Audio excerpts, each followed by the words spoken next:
अस्सलाम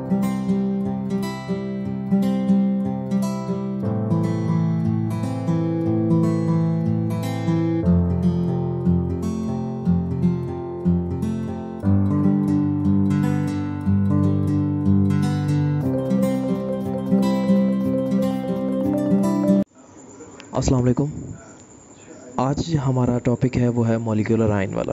molecular ion जो हमने पीछे आयंस वाला टॉपिक किया था उससे मिलता जुलता है, लेकिन सिर्फ यहाँ पर एक और एडिशनल वर्ड है, वो है मॉलिक्यूल का।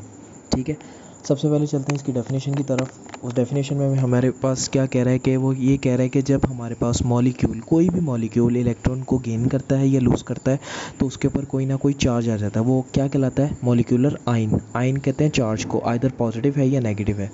वो कहता है जिस तरह हमारे पास आयंस में हमें पता है, अब मैंने पिछली वीडियो में आपको बताया था कि आयंस हमारे पास दो तरह के होते हैं, पॉजिटिव और नेगेटिव।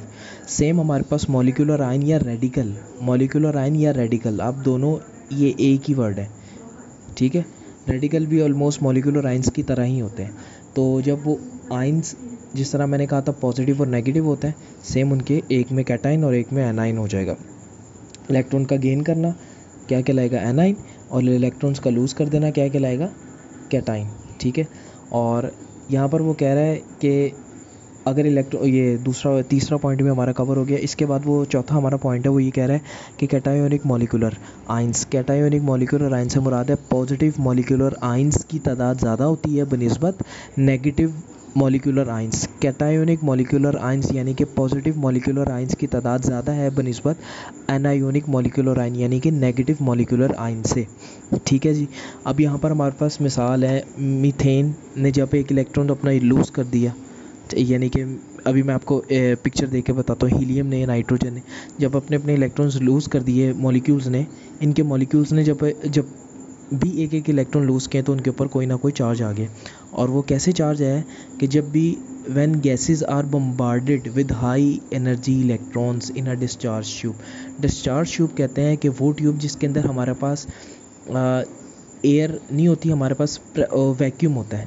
तो उसके अंदर हम वैक्यूम से क्या करवाते हैं, वो इलेक्ट्रॉन्स की बम्बार्डमेंट से मुराद है कि एक रे के थ्रू हम इलेक्ट्रॉन्स को फायर करते हैं। ठीक है, इन मॉलिक्यूल्स पर, तो इनके अंदर से इलेक्ट्रॉन्स निकल जाते हैं, तो उनसे हमारे पास क्या चीज़ जनरेट हो जाती है? Molecular ions. अब यहाँ पर एक ये एग्जांपल अगर आप देख रहे हो ब्लैक कलर की मॉलिक्यूलर आयन की, अब ये मीथेन की है, CH4 कहते हैं मीथेन का मॉलिक्यूल। अब ये देखें, कार्बन ने 4 बॉन्ड बनाए हुए हैं हाइड्रोजन्स के साथ। ठीक है, एक कार्बन ने एक एक इलेक्ट्रॉन अपना शेयर किया हुआ है 4 हाइड्रोजन्स के साथ। अब आप ये ज़रा इस जब उसने अपना इलेक्ट्रॉन लूज़ कर दिया, लूज़ ऑफ इलेक्ट्रॉन, तो देखो आपके पास ये जो राइट साइड वाला हाइड्रोजन है, वहाँ पर एक इलेक्ट्रॉन्स कम है। इसका मतलब है कि उसने अपना एक इलेक्ट्रॉन लूज़ कर दिया, तो अब उस लूज़ करने से उसके ऊपर क्या चीज़ आई? एक इलेक्ट्रॉन्स की डेफिशिएंसी आई, तो हम उसको क्या कह देंगे? क्या है? Molecular ion. और अगेन इसके पास हमारा है डिफरेंस बड़ा इंपॉर्टेंट है पेपर पॉइंट ऑफ व्यू से, आइदर शॉर्ट में या लॉन्ग में, जैसे भी हैं आपने करने हैं। तो सबसे पहले हमारे पास है मॉलिक्यूल और मॉलिक्यूल क्या होता है? मॉलिक्यूलर आयंस में डिफरेंस क्या होता है? मॉलिक्यूल ये होता है, it is the simplest particle of an element और compound which can exist independently.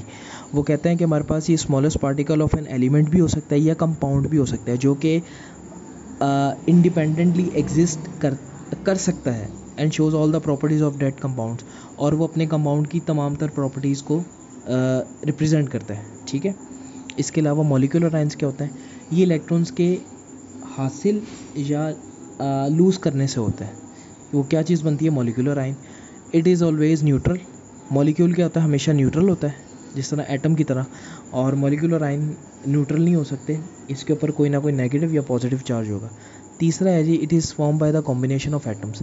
अब जिस तरह मैंने आपसे कहा था मॉलिक्यूल क्या है? अब बिलफर्स्ट मैं आपके पास वाटर की मिसाल दूँ, हाइड्रोजन और ऑक्सीजन दोनों एटम्स थे।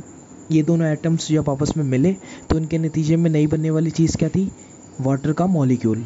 ठीक है, वाटर का मॉलिक्यूल बना। इसके अलावा हमारे पास मॉलिक्यूलर आयन क्या होता है? It is form by the ionization of molecule. Ionization से मुराद है कि इनके अंदर से इलेक्ट्रॉन्स का चले जाना। इलेक्ट्रॉन्स जब चले जाएंगे तो ये उस नतीजे में पैदा होता है। मॉलिक्यूल क्या होता है? हमेशा स्टेबल यूनिट होता है।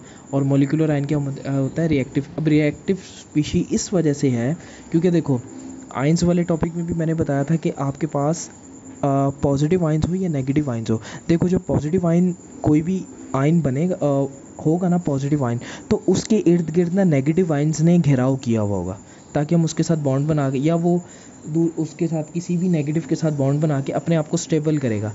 पॉजिटिव आयन या नेगेटिव आयन स्टेबल नहीं होते, उनको स्टेबिलिटी हासिल करने के लिए किसी के साथ, किसी ऑपोजिट वाले के साथ, यानी कि नेगेटिव है तो पॉजिटिव के साथ बनाएगा, पॉजिटिव है तो नेगेटिव के साथ बॉन्ड बनाकर अपने आप को स्टेबल करेगा। तो उसी के नतीजे में उसके इर्द गिर्द एक वो शील्ड पैदा हो जाती है ऑपोजिट आयंस की। तो इसमें वही कहना चाह रहा है। आज की वीडियो के लिए इतना ही। अंटिल नेक्स्ट वीडियो, अल्लाह हाफिज़।